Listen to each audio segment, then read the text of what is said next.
we look to develop students who are thinkers, who are risk takers, who can think critically and can evaluate and analyze. Those are just some of the skills we help to develop in our students so they can engage in learning and in a profession that we don't know what that's going to be.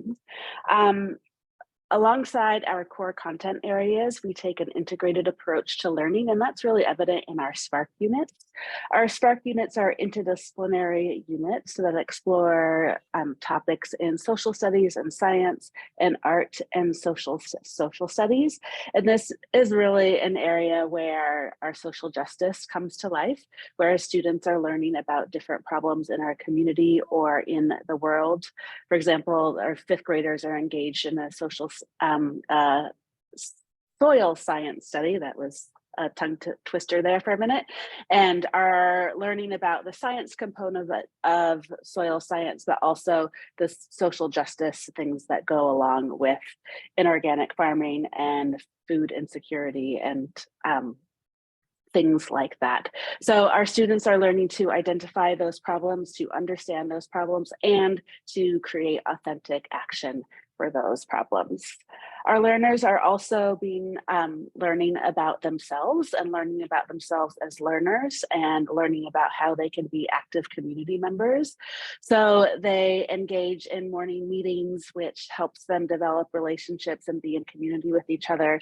They learn about their emotions and how they can regulate their emotions. They learn conflict resolution skills and restorative practices to stay in community with each other. And they really learn to advocate for themselves and others. And through all that, we want them to be responsible. We want them to be empowered to take ownership of their own learning and also to express and have opportunities for that love and joy of learning that we just talked about. So that is our elementary program in a nutshell. Thanks, Elizabeth.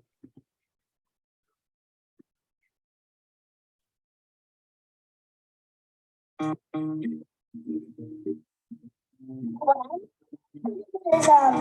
make a lot of friends and I make a lot of stuff and food choice. Because there's PE in Spark. I know Giddens is the gym.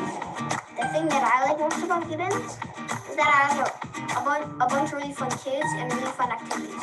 Which is also very cool. I love all the friends! And I do not even know. And I like school because teachers help you read. And it can also really help us learn. Agree. Yeah.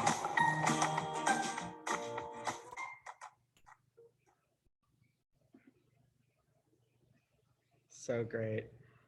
Brandon, I'm going to pass it off to you.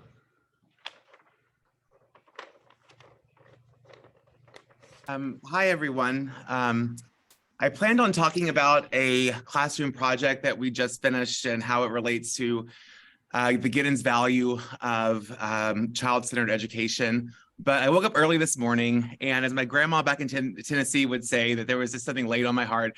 And so I want to change the story that I want to tell. I haven't really had a chance to practice this, so I ask forgiveness if there's any pauses here. I want to tell you a story about a second grader who was new to our Giddens community this year. And on the Meet Your Teacher event, she came running down the hallway, bright eyes, big smile, blonde hair bouncing everywhere. She was so eager to explore the classroom. She even gave me a hug at the end of our time together. But as school started, that brave face that she was putting on slowly started to fade away. And she started complaining of stomach pains, and she would tell her mom that she didn't want to come to school. And finally, she confessed to her mom that she really missed her old friends at her previous school. Now, mind you, she did not miss the education part, where they thought there was only one way to learn and that she was made to feel like she was a bad kid because she didn't fit that mold. You see, on top of being new, this child has ADHD, and it causes her to have challenges with controlling her body movements. And so that can be kind of overwhelming for other students. And so I knew in order for her to make friends, we had to take care of that physical part first. And so we got kick bands for the chairs, we got wiggle seats, and I wanted her to get on the carpet more for our class discussion. So I found this exercise balance board that she can sit on and rock.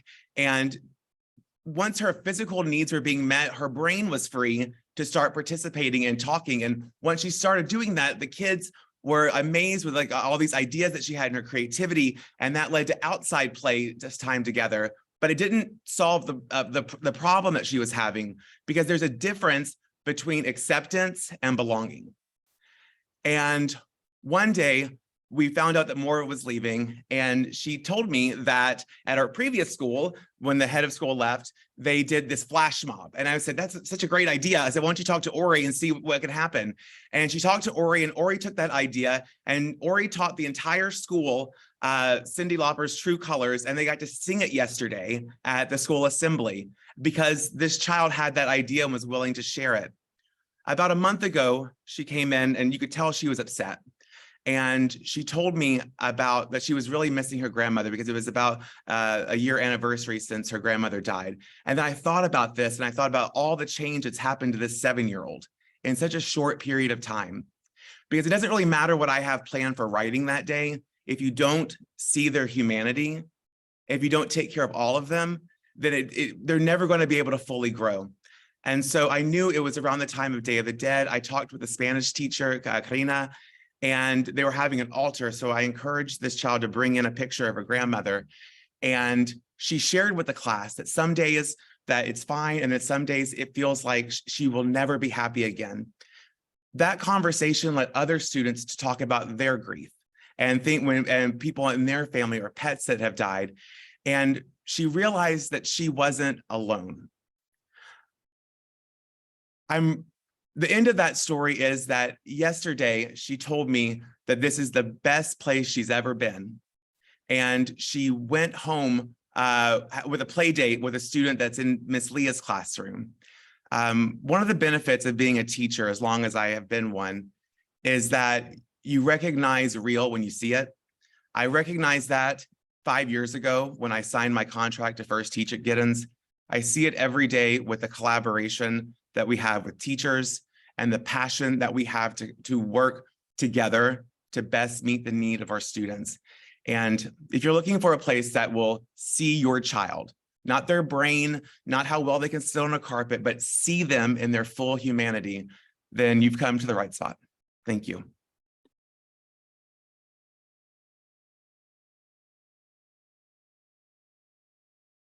Thank you, Brandon.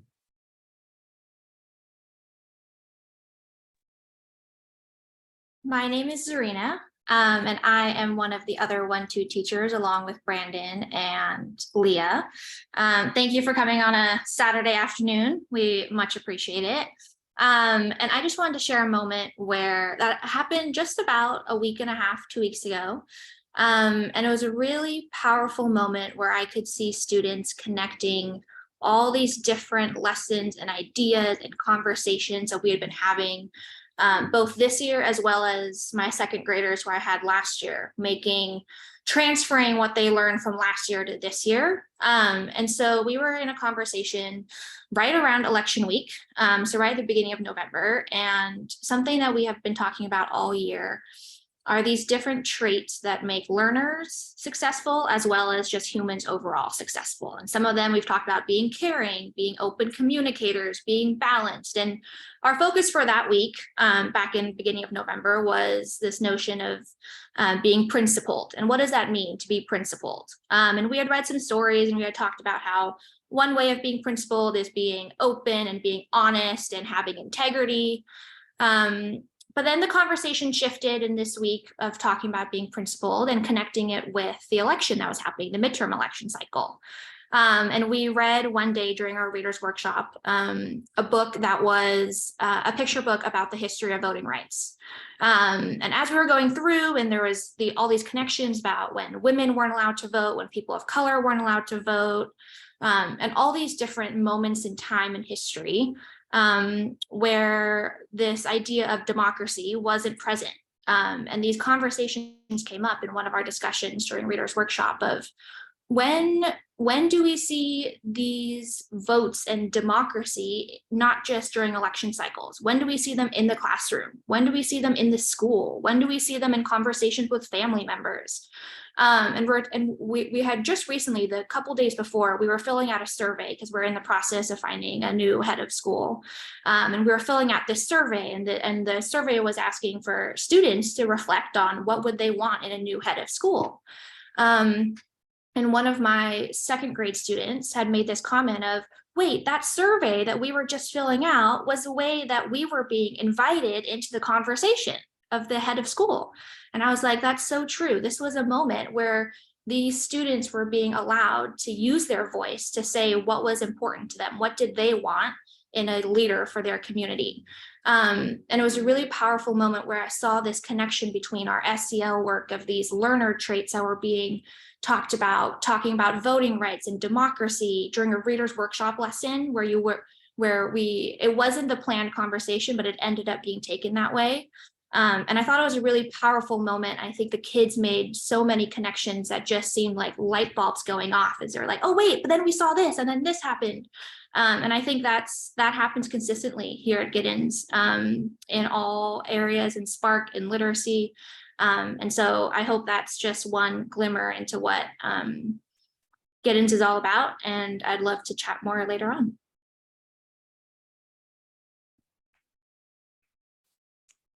Thank you, Brandon and Serena. I'm just kind of amazed. This is first and second grade, and what a rich experience our first and second graders are having. I guess I wouldn't use the word rigor. I would use the word vigor. What a vigorous classroom experience they're having. And I think your stories really demonstrated your student-centered approach. You're seeing your students as whole beings. You're thinking about their connection within the community, and you're thinking about their connection to the broader community in those justice issues that you named in these examples. So thank you.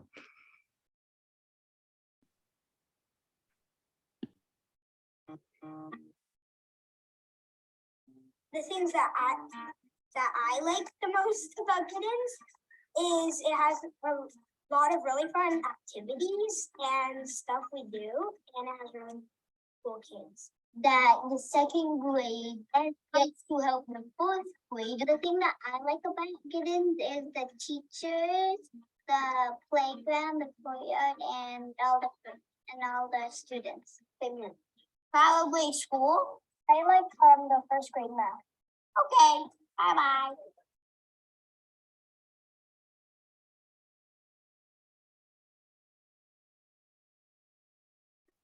All right, well, I think I am next here. So my name is Jake, and I teach third and fourth grade. I'm one of the 3 teachers in the 3-4 grade band. And I truly have the sweetest class this year. So I feel like I could come up with a small moment to share with you all that happens every single day. But one moment in particular I'm going to share with you is a conversation I had with my class a couple weeks ago. And we're currently discussing and actually voting for the possibility of having a new school mascot, or our first school mascot. So the class, we were having a discussion about what we think the mascot should be, and more importantly, what would that mascot represent? So somebody had the suggestion, we should be the Giddens gorillas because gorillas are strong. And then somebody came up with the idea, we should be the Giddens dots. So like the Giddens logo. And I'm thinking, oh, I wonder how we're going to make a connection to this one. But they said, because dots can be flexible and we're flexible in our learning. So they had a lot of really wonderful ideas. But one student raised their hand and asked if the mascot could be a person. And I thought about it for a minute, and I turned the question back on the students. And I asked, well, what do you all think? And the conversation was really surprising to me and turned into a really powerful and vibrant conversation about cultural appropriation. And, this understanding of appropriation came from the students, which I have to be honest, happens a lot during my teaching, where they're taking, knowledge from they're learning at home or in the world, or that they learned in 1-2 or last year with my students. And So there, as we're talking and about cultural appropriation, they shared, right? We wouldn't want to dress up or pretend to be a group of people from another culture and how that would be offensive. And this is just one of, the many examples of how in our classrooms at Giddens, we open up a space for students to talk about these things, to share. And from those conversations, what I love to do is then I love to pull articles and videos and find lessons for kids about how we can dive a little bit deeper. So this conversation, happened a few weeks ago. And after doing a couple of readings on News Ella, a platform that we use to teach literacy, the students now have a better understanding about cultural appropriation. And then just yesterday, we were talking about Thanksgiving, and one student raised their hand and says, on Thanksgiving, we should not dress up with an Indigenous person headdress because that would be cultural appropriation. So they're making the connections through other holidays to other things we're learning throughout the school year.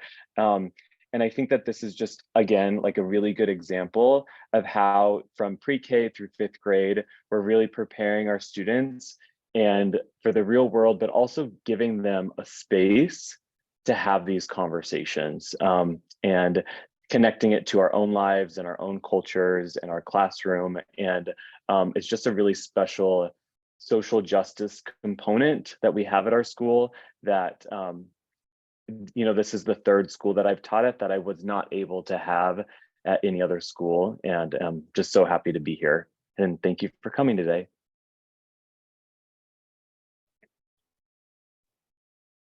Hi, my name is Maddie. I am one of the other 3rd and 4th grade teachers at Giddens.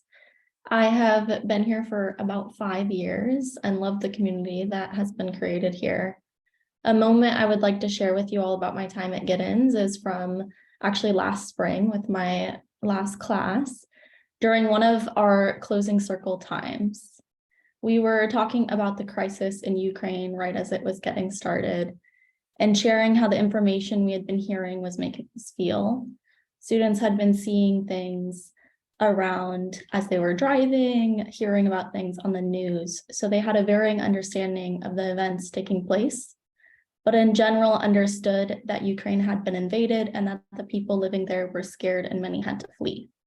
We decided as a class that this was something impacting us all and that discussing it together would help us all better understand the situation and also support one another.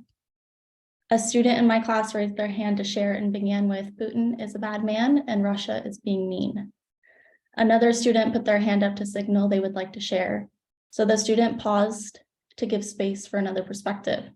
This was something we had been practicing throughout the year. The second student shared, "Remember, no person is bad or good. Everyone makes mistakes and also does some good in their life. Let's talk about how we feel about the choice, not the person. No one person is responsible for this, and many people in Russia are also upset." The other student, among many other classmates, nodded their heads in agreement. I felt so proud of this student and all of the other students for sharing and listening to perspectives on such a complex problem. This is such a meaningful example of how much time is spent at Giddens, thinking deeply about empathy. Thank you.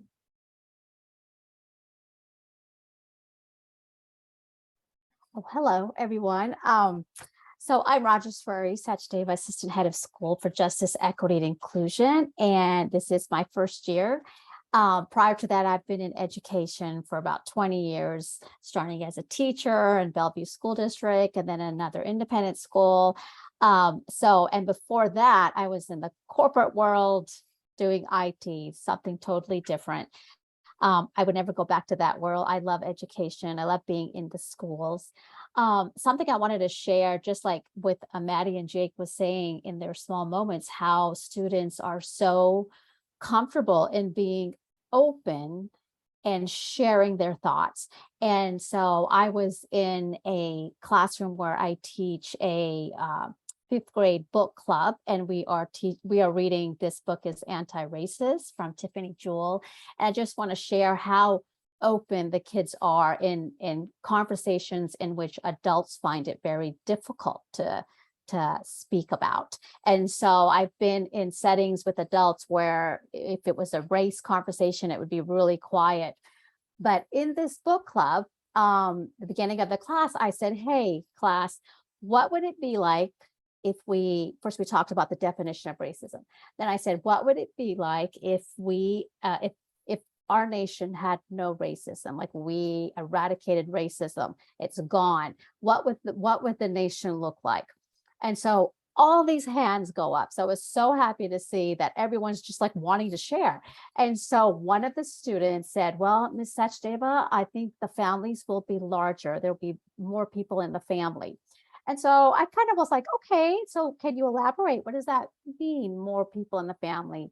And he said, well, people wouldn't die because of the color of their skin. And so you would have your family members. And it was such a deep answer for a 10-year-old. Can you imagine a 10-year-old when adults can't even sometimes talk about it? And so I was so proud to see that. And that's how I see, as I'm going through the classrooms, children just share and they're just open to talking and all of that. And they feel comfortable to do that. They feel safe that they can say stuff. And so I see that through the building all the time. I'm just so happy to be here. It's absolutely an amazing, magical place.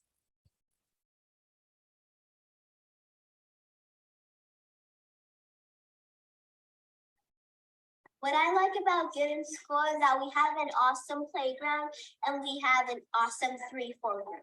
It's a very fun place, and all the teachers there are very kind to students, whether they're from a different country, whether they speak a different language, they can adapt to Giddens very well. And also there are some really nice kids to play with at the school. Everybody's really nice and everybody is really kind in the school, and I love the school. I'm never gonna leave.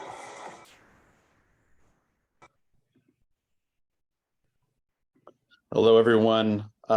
This is Colin. I am the 5th grade teacher at Giddens this year. Have been a teacher for about 5 years now, and also have been a parent at Giddens. I actually have 2 kids who have graduated from Giddens, one just last year.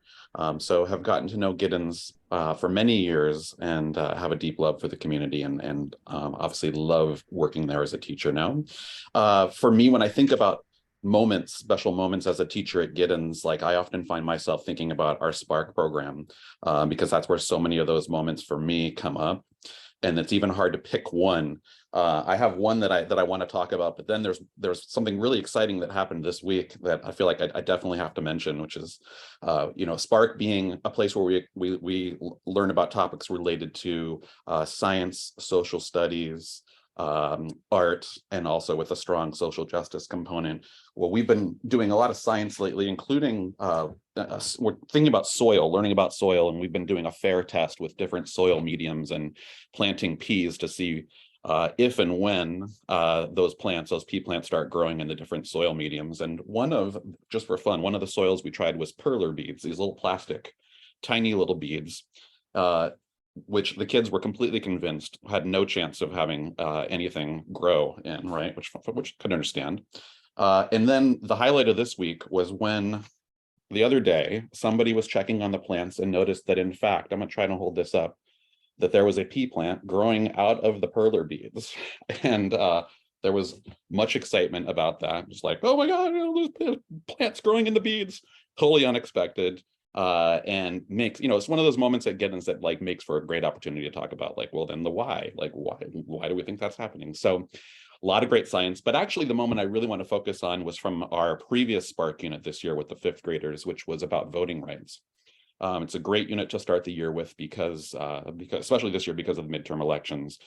Always great to relate to the elections, but this year it was especially so because, as we all are likely aware, voting rights specifically are a very important part of the elections right now, the midterm elections that happened.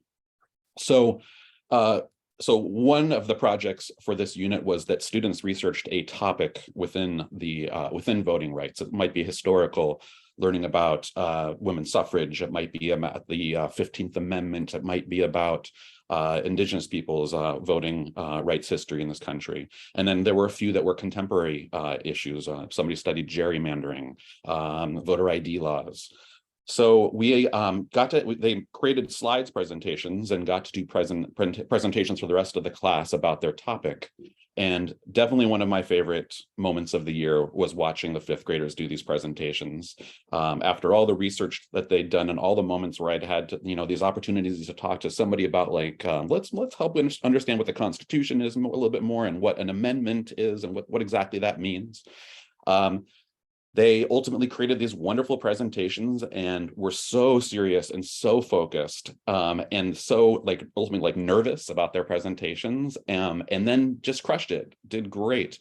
And along with the content, we also talked about the skills of giving a good presentation. We talked about things like you want to have some words on your slides, but you don't want to necessarily just be reading from the slides and how that can be so much more effective. And so I saw, many of the kids, having index cards with more details about what was on the slides and being, doing a great job of having the index cards linked to the slides and going through and hearing kids teach their classmates about people and ideas that had come up in their research, to hear one fifth grader talking about IWLs to the rest of the fifth graders, or the thing I mentioned earlier, the gerrymandering, which was so timely with where we are in our cycle and in our history right now. But the student who was researching gerrymandering worked so hard to get her head around the concept of gerrymandering and what that was, and not only understanding it herself, but then that piece of being able to teach her classmates about what that was, which is of course so powerful. And so it was just this amazing moment of seeing the kids, all this learning that they had been doing over the previous few weeks on their topic, and then sharing that with each other. And then to add to the story, I had this wonderful experience last night where unsolicited, my daughter, who is now a sixth grader, who graduated, as I mentioned earlier this year, said to me that she's done 8 slides presentations as a sixth grader already. And how she was so prepared for that because of the slides presentation, as not just fifth grade, but prior to fifth grade and third and fourth too, how all of the work that she had done made her so comfortable with the technology that she has been able to really focus on the content, where some of her peers were struggling to learn how to use that tool. And so that was so affirming to hear, especially when I was planning to talk about the voting rights slides presentations today. So yeah, appreciate you all being here. Thank you. Well, hello, my name's Leslie Womack, and I am the grandparent of a 7-year-old second grader in Zarina's class. And I'm coming from the standpoint of a caregiver. I'm so excited to hear all of these things that the teachers are talking about. It gives me reassurance that my granddaughter's in the right place. So it's been fun hearing all of your stories. But as a parent, I want to come from that perspective. And in preparation, I asked my granddaughter, I said, I'm going to do this today, and what should I share, and what's most important to you? And so I took a few notes, and she said that the community is very nice. She's made some really good friends, and there's no teacher that she doesn't like. So I said, well, do you know all of the first and second grade teachers? And she goes, of course. And not only that, she has an opinion about them. And I thought I would share it. She says, Zarina, she said she makes things fun. She likes the greetings, and she's efficient. And that is her teacher. She said, Brandon, she said, we learn so much in one lesson. So it sounds like he jam packs it all in there. And then Miss Leah, she said she's very creative and cares about the world. So the fact that she has, not only is she just not familiar with them, she knows them and has some real opinions about them. A moment that I'd like to share was last year. She needed some extra help with literacy and reading. And she had a specialist that was helping her. And when it was time, that experience was so positive. And I can remember in days where if there were students that needed extra help, there was always just some little bit of guilt, a little bit of shame, you know, you're being removed from the class, that kind of thing. And this was just totally opposite. And that when there was the time that she no longer needed to go, she didn't want to leave. She goes, I want to stay with Sharon. I want to stay. And so it was encouraging to know that she was getting that extra help and was feeling very good about it and just wanted it to continue. So those are two examples that I wanted to share. And then finally, just that Giddens is just such an active community in that there's always a place to participate. There's always so much that's going on. For the students, she liked the buddy system, whether she was the buddy and the student was the younger, so she could be the leader, and as much liked having an older buddy that she could kind of look up to and see what was ahead and what she would experience in future grades. So I wanted to share that. And then finally, for parents to know that there's always a place for you. There's just always so much going on that you can get involved, no matter how small or how big. And that's it.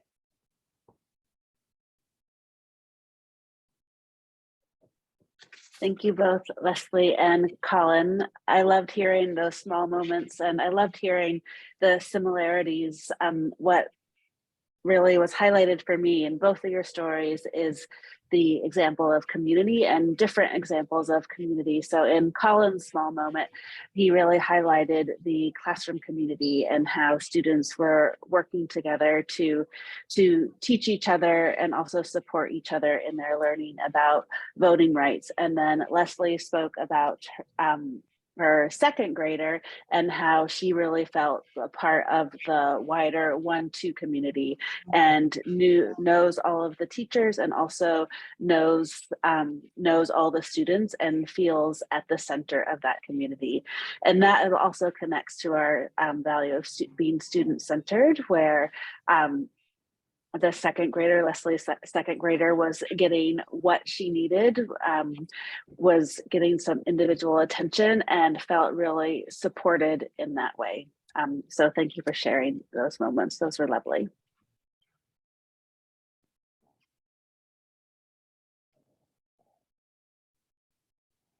We have great teachers. We have really fun activities and you get to spend the day on fun with your friends.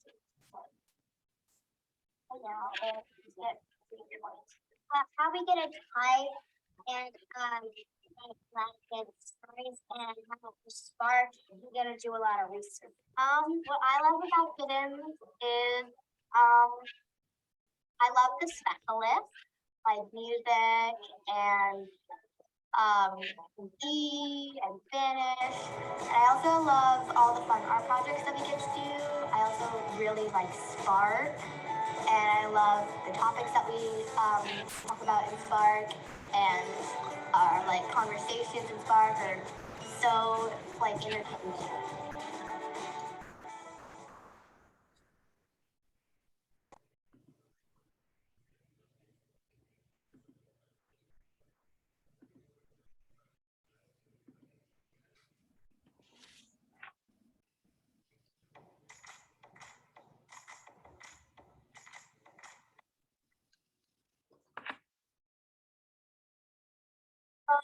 So I love that Giddens is like a community to everybody. If one person's struggling, then the teacher will hop over and help them out. I love music. We get to make our own games, and that's super cool. I really like how you always feel welcomed, and if you're struggling, you can ask for help, and people will actually help you. And the teachers are just very like caring.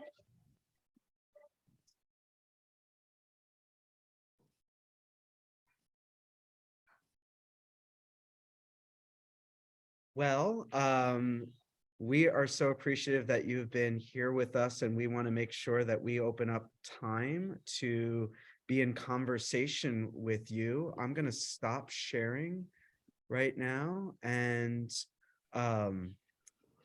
maybe you have a question for us.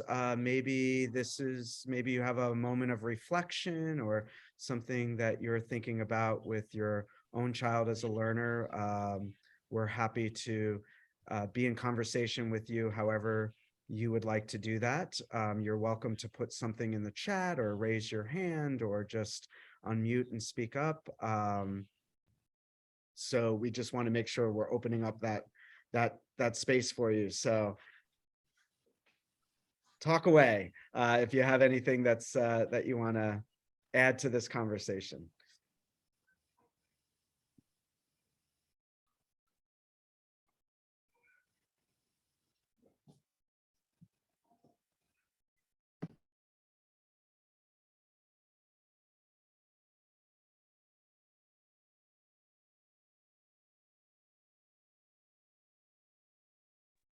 Well, the silence is killing me, so I'll go ahead and ask a question. So knowing that like learning is a forever journey, where does Giddens see itself in the next 5 years? What are like new programs, new tools, new experiences that you're thinking about incorporating into, you know, the year for the children?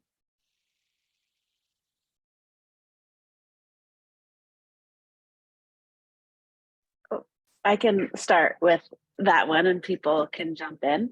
That's a great question because we are in the final stages of wrapping up a strategic roadmap or strategic plan where we are looking at 5 different goals. The focus is really on how can we strengthen our already strong program and really elevate it. Some of the ideas around there include looking at our programming and ensuring there's consistency and alignment within the grade and also throughout the grades. In particular, looking at literacy.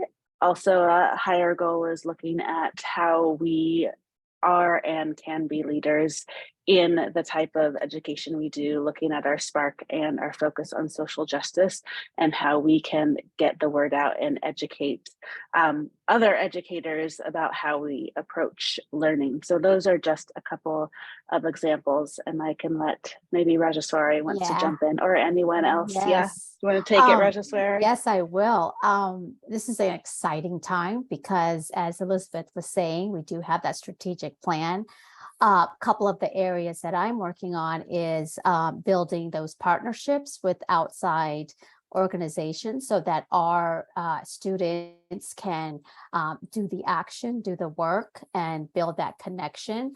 And so we've had a couple of partnerships already that we've established. So I'm looking into more of that in our strategic plan.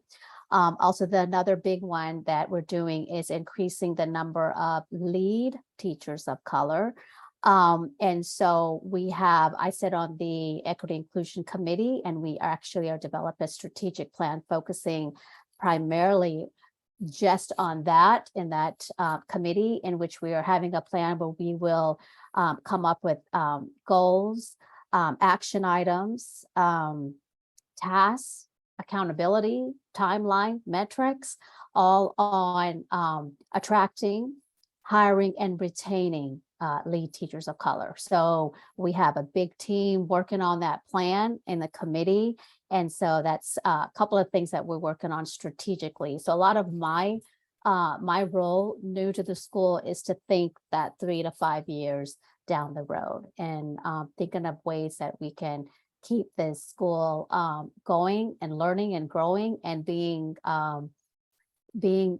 leaders in areas. And so one of the things that I am so very proud of our school that already has staff members who want to become teachers. They do have a bachelor's, but they are probably our extended day staff. They're not lead teachers yet, but they want to. So we are so proud to bring in a Giddens fellowship for BIPOC educators. And so we are going to help them fund their teacher certification. So it's all about looking in the broader picture and making sure that this nation, this country has more lead teachers of color. And so if we can help in any way in that, we're going to do that. And so I'm happy to say that we have are pushing forward to that. So next year we should have a couple of fellows in our building. Anybody else want to add strategically? I might add, like in fifth grade, a couple of things that I think about. One is that we're a couple of years removed from sort of shifting our grade bands and fifth grade being on its own rather than being combined with fourth grade. And so, we're still, like the curriculum changed somewhat. And so we're constantly finding more opportunities to connect across the different subjects. And so one example is actually just from this week. My fifth graders are finishing their unit on soil science, as was mentioned. And they are also in writing are starting to write persuasive speeches this last week. And so the topics, what we realized that they write their speeches about should ideally allow us to explore sort of the social justice side of that topic of soil science. And so they are all writing persuasive speeches about chemical fertilizers or chemical pesticides or the concepts of monoculture versus polyculture. And so they're learning about what those things mean, as well as the effect on soil, and then certainly the skills that go into researching them and ultimately writing a persuasive speech. The other piece that I would think about is now that fifth grade is on its own, and now that we're kind of like having COVID a little bit in the past, hopefully, right? We are thinking a lot about the experiences for fifth graders and their final year at Giddens and looking for really unique special experiences. One that we've just started is putting on a play, which I'm hoping can become a tradition that happens every year with each group of fifth graders. The trips that we do and making the kind of sort of solidifying something. So maybe it's the same trips every year. Actually what Rajaswari was talking about, the opportunity to read and discuss the book about anti-racism, that could be something that we do every year. There's like a lot of possibility in the next 5 years for really unique special experiences for fifth graders, and I'm excited about that. Something that I was also thinking about in your question was last year we have Corey Cummings, who's in a new role as an educational technology specialist. And I think something that the school has really started to take off this year and hopefully in the next 5 years will continue is that integration of technology and looking at it not in just the realm of like, we're in a new tech age and how can we just do all these cool new technology aspects, but really thinking about how can it benefit student learning and what are the really specific ways that we can enhance what's already been happening in the classroom, but being able to either look at it from a new way or bring in new people. And so something that we're doing a lot in the 1-2 grade band is doing is really examining how can we use technology to enhance portfolios and student work and being able to bring parents into what's happening in the classroom via technology and being able to do that incorporation. So I anticipate in the next several years as Corey continues in his role in educational technology specialist, really being able to see some really transformational growth in terms of implementation of technology in the classroom.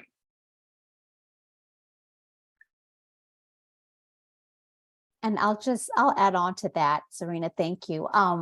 In my prior work on the East Side, I was a technology specialist, and before that was in tech. And so our school had integrated a whole lot of 3D printers, laser cutters, and all of that. And so I had a conversation with Corey, and Corey actually wants to bring some of that into the Spark classroom so that all the students can benefit. So we're hoping to get a 3D printer and to actually really start using it. But again, like Serena was saying, it's not about bringing in all these cool devices and cool machines and stuff. It's about really understanding why you're using that and do you really need it and what benefits is it to have that. So the Spark program is absolutely wonderful as it is. But let's see if we put in a 3D printer, what else can we do? But it's so it's all about being really intentional by bringing in those very fancy machines.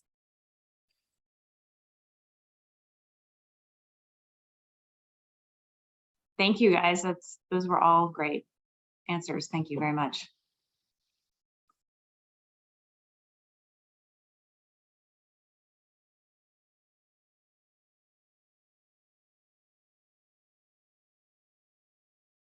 Well, I can come up with more. I'm a lawyer, so I'm all about questions or answering them, depending on which way we're going. So, but I don't want to take the airspace away from others. So if there's other people on the call who want to ask questions, please do.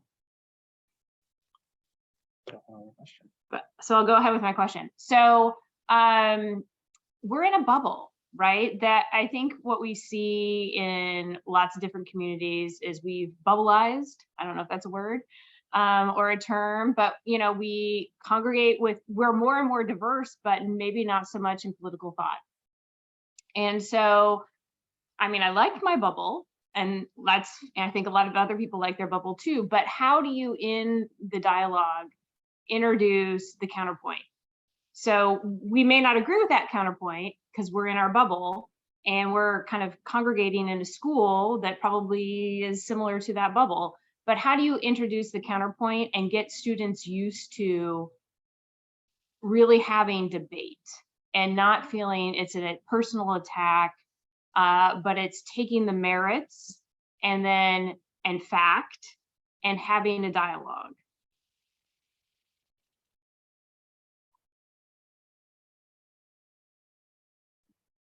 I'm sure everyone has different stories. Sorry, my voice is going too, so I'll try my best.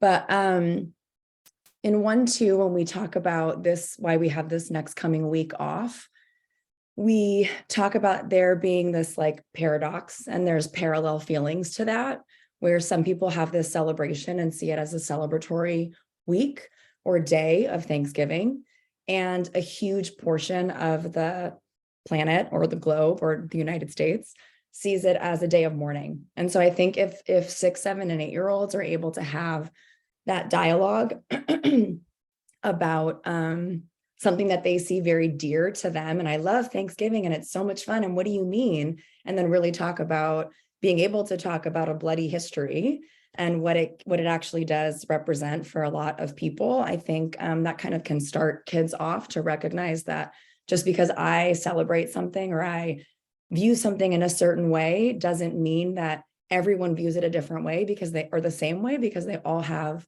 different perspectives.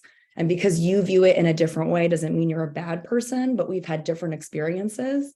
And so I think that's a start. The 1-2 team is also we're starting our opinion writing, and it's closely connected to reading. And so we're doing reviews on books. And so something also a little much more trivial, right? How I feel about a character or a book, we can have different experiences with, I think, I don't know, I think Zoe and Sassafras is the best book series because she's a scientist and it's, she does all these cool things.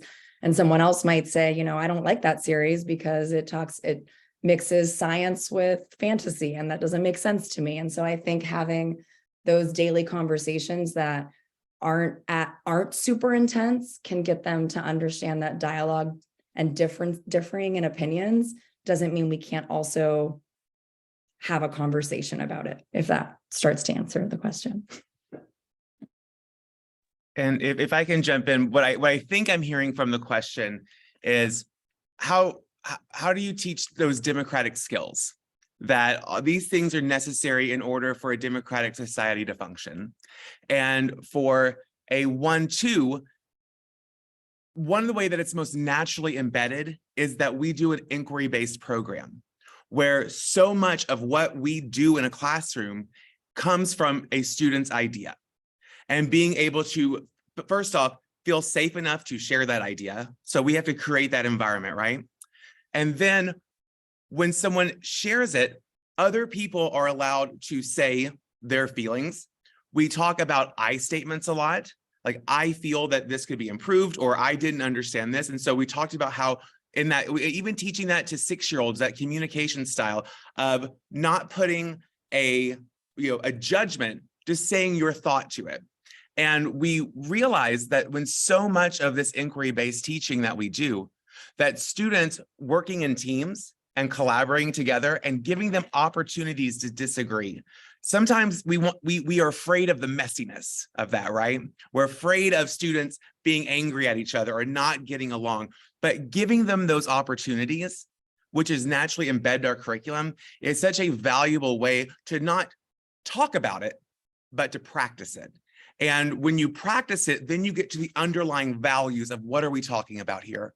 We're talking about interdependence. We're talking about respect. We're talking about all of these things that if we don't have the value, we're never going to get to the skill. Something in fifth grade just this week that I think relates to this is around the skill of understanding both sides of an issue. So I mentioned that fifth graders are starting to have been researching, and they've been outlining these persuasive speeches about chemical fertilizers or pesticides or monoculture and polyculture on farms. So they didn't actually know which side they were going to write their speech about, which was very intentional. They researched both sides and had to come up with reasons on both sides. And then, we've started to talk in the last, actually literally just yesterday, about like how our argument, because we've sort of randomly decided which side they were going to actually write their speech on after they'd done the research. And that literally just happened yesterday. So we had and will continue to have the chance to talk about how do we, now that we have some idea of what the arguments are on the other side, which by the way is not necessarily what they naturally feel, how you can use that and how you can anticipate in your speech and use what those arguments on the other side are and address those in your speech. So we also do, in our next Spark unit, we do a whole debate about the idea of the Mauna Kea on the Big Island of Hawaii. The telescopes are being built there, and what the objections are of some of the indigenous people, the Native Hawaiians in Hawaii. And so that's another opportunity that came to mind for me. But as a fifth grade teacher, I feel like it's really important to teach them to build that skill of seeing both sides, appreciating both sides, certainly feeling empowered to share their opinion and practicing that a lot throughout the year, but also having empathy for the other side, being able to see that way too. I feel like this great conversation just started and we're out of time. But maybe we'll have opportunities to continue this conversation in a variety of other ways. But I want to thank you again for spending some time with us. I am recording this, so I'll have this to share out with families. So you can expect that. In January, we're going to have a Meet Our Community series. So it's going to be a smaller series of Zoom calls where all of the other talented and engaged members of our community are going to be participating in conversations with prospective families around all of the great work that's happening across many different areas in this school. So stay tuned for information about that Meet Our Community series. Again, so appreciative to have you here with us for a little bit of time. Please stay well and enjoy the rest of your day. And I'll just remembering to, if you haven't come in person for a tour, please feel free to schedule yourself for a tour in Ravenna or reach out to me directly. We're always, our doors are open and always happy to have you come join us in person as well. So thank you very much, everyone. Have a great day. Thank you. Thank you, teachers and caregivers.